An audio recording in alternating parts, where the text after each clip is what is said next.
This is a short video on how to get rid of search engine and toolbars that have overtaken your browsers. We're going to start with Internet Explorer as the most common. We open it up. Typically I have it load Google. It's a quick loading page, easy to use, good search engine. But you may have been hijacked and are getting a weird search engine. If you simply click on the little gear up here and you can go to Internet Options. On the main page you'll see what the home page is going to be that comes up. There may be several. You can delete those and change them back, or simply hit use default and it'll reset it. You might also want to go to your security tab and hit reset all zones to default if those have been changed by the programs that have hacked you. You can also go to the advanced tab over here and also reset that to get your settings back where they should be. We click OK. Our browser should be good. If we go back over to the toolbar again, the little gear, we're going to go down to Manage Add-ons. This is where programs will add themselves, and you'll see an extra toolbar across the top of your screen. Those will take over your computer and mess up all your searches and everything. In this list, under Toolbars and Extensions, you may see anything in here that says Toolbar and turn it off. Now you notice I have one called LastPass Toolbar. I recommend this for everyone. This will keep track of your passwords for you and store them under one secure vault. If I didn't want it though, I can simply click it and go down and hit the disable button down here. It's a good idea to turn off all those other junk things that take over when you do a search. The few that you do want to keep, and you'll notice I have them enabled, because I'm in Windows 8 and I'm running in classic mode, so it looks like 7. I have the classic Explorer bars up here. I have my LastPass. I have all these down here disabled. You do want Shockwave Flash enabled. You'll need that for any sort of multimedia on a site. I have these other ones disabled. And then I also have the Java enabled. You're going to want Java enabled. You'll need that for websites. If you go to your Search Providers tab, you typically are going to have Bing. It will take things over. I typically will set that to Google as well. And you can simply hit Find More Search Providers. If there's a whole bunch of other ones in here, like Ask Toolbar or whatever, you can click on them and then click the Remove button and get them out of there. First you have to set something else to your default, such as Bing or Google. We're going to close this out. Go to our next browser, Firefox. Works exactly the same as Internet Explorer. Stuff's in a slightly different place. The button right over here is your toolbar. Depending on what version of Firefox, you might not have this. To get to your settings, you may have to go up here to the toolbar. If this toolbar is not up here, you may have to right click up in this blank space and check the menu bar to make it appear.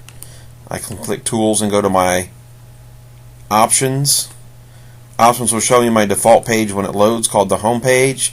You can restore to default and get back to the start page, which is the Firefox page with the Google search. The next thing you want to go to is the add-ons. Add-ons will go to plugins here, and plugins are different programs that are plugged in that help you do things. You'll notice I have quite a few. I'm well aware of what all these are.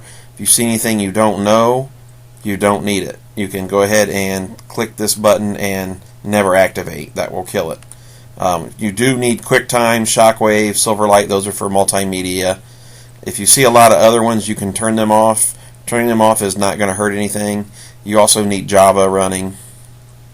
If you see anything that has the word toolbar in it or search, you can turn it off. It is going to mess you up. Same way on extensions up here. These are extra programs that do things.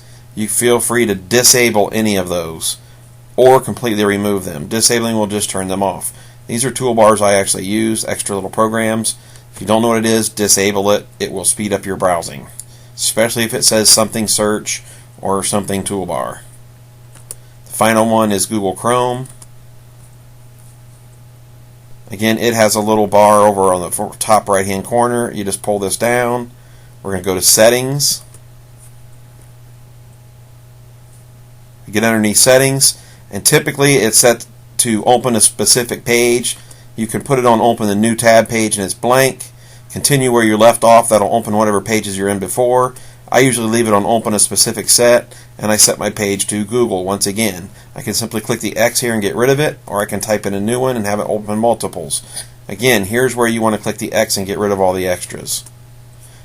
Farther down on this page, you'll sometimes see this Home button will be opened up, and they will have changed this to a whole nother home page with a whole bookmark bar.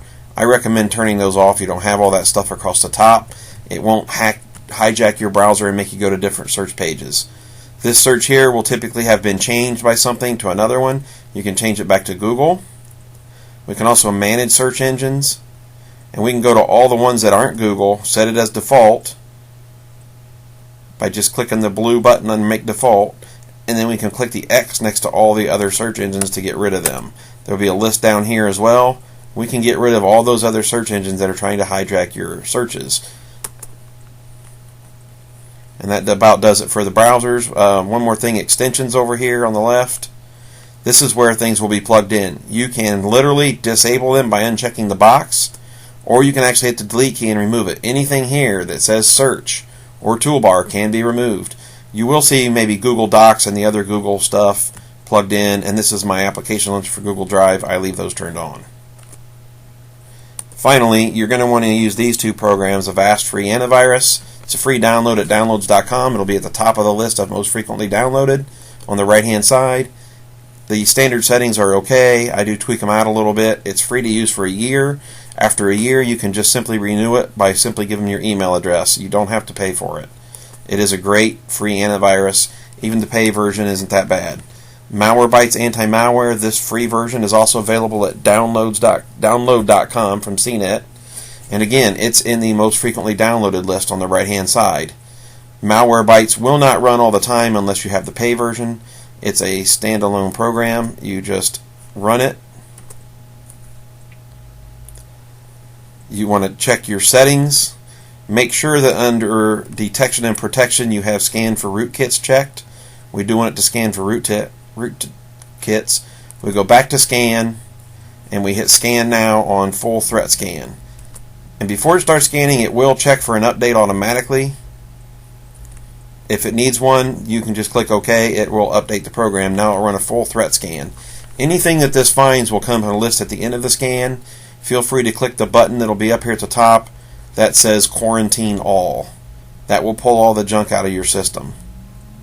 Same way with Avast Antivirus Free, you can run it and run a full scan and remove everything.